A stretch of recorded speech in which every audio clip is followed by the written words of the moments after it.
Hello mga kalagalag. Meron na naman tayong bisita sa hapon na 'to. Si Warren, isa nating hunter at bikers. Si Warren mga idol ay napapunta dito sa bahay kasi last month nag-ano siya sa akin ng CI, hindi niya nakuha. So naging stock, napasa sa iba.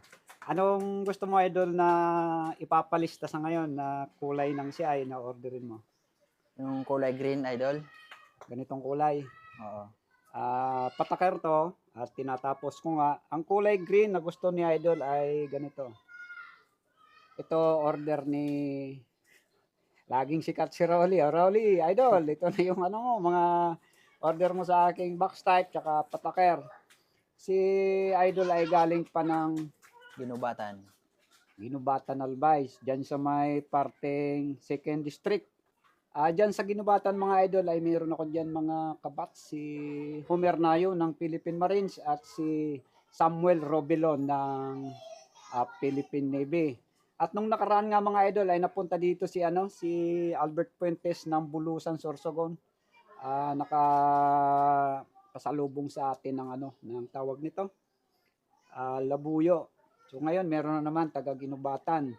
Shout out ko pala yung kabats ko diyan sa Bulusan, Barangay San Roque, Bulusan, Sorsogon, na si Bacheng, Captain Ray Norman Beltran. Yan.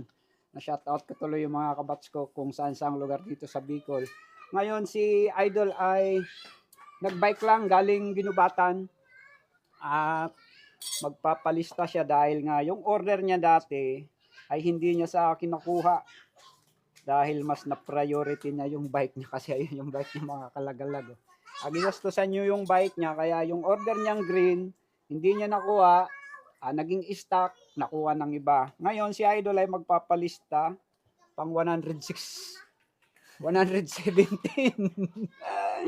At shout out kay Papa Boards, vlogger to ng Bataan. Si Papa Boards ay 115 sa listahan natin. Sumunod si Ray Rebelio ng Mindanao. Ngayon, ikaw Idol ay pang 117 sa listahan. Sulat na natin si Idol. 117. Warren. Green box no? Umpo. Green box.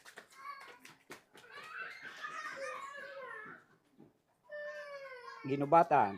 Yan. Yung mga address lagi. At si Warren mga idol ay pang 117 pero sa pila bago siya magawa natin yung kanyang CI ay pang 34. Ngayon, ang 34 idol na yan, pang number 34 ka, Umpo. matatapos ang green box mo, magbilang ka ng 34 days.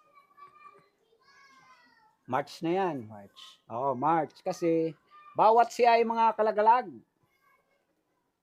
isa't kalahating araw ko ginagawa. Pero pag mabilisan, kumpleto ang materyales, isang araw lang. Kaya si Idol, pang 34, 34 days matatapos ang kanyang order. So yan mga kalagalag, ang ating proseso no, ng ating paggawa ng CI. May line up, kahit kayo ay naka-full payment, nakapag-down, uunahin ko pa rin yung nasa pila. Naka-line up dapat. Yung walang down payment, mga standard yan. Di ako nahingi ng down payment sa mga standard. Pag sarili nyong sukat, sarili nyong ideya ng CI, may down payment yan mga idol. Kaya nakabayad ka na, naka-down ka, o wala kang bayad sa down payment, iisa lang dapat naka-line up, wala akong pinipilian dyan. Basta naka-line up, kayo ang susunod. Tulad nga nito ano yung listahan natin. Si Rolly Malupa, ang ginagawa ko ngayon. Ang susunod sa kanila, pang 86, Arnel Antinga ng Mindoro. At si Nora Magpantay ng Mindoro din. Yon. Kayo na mga idol ang susunod pagkatapos ng ating gawa nito. At ito si Idol, ini-invite niya rin ako doon sa kanila sa Ginubatan Albay mag-hunt. So ngayon si Idol, nung hindi makuha yung green box niya, ay nakakuha siya ng ibang CI. Naka-order siya. Ang nakuha niya ay Dipamo. Gusto ni Idol ay solid direct ring, kaya bumalik siya sa akin. Okay naman tong kanyang nakuha, di pa mo. Maganda to. Pwedeng gawing box type, open to eh. Open. At tsaka gawing pataker. Walang pinagkaiba sa solid direct ring, walang pinagkaiba sa di pa mo. Parehas yan magandang pangkati mga kalaglag. So yan mga idol, maraming salamat.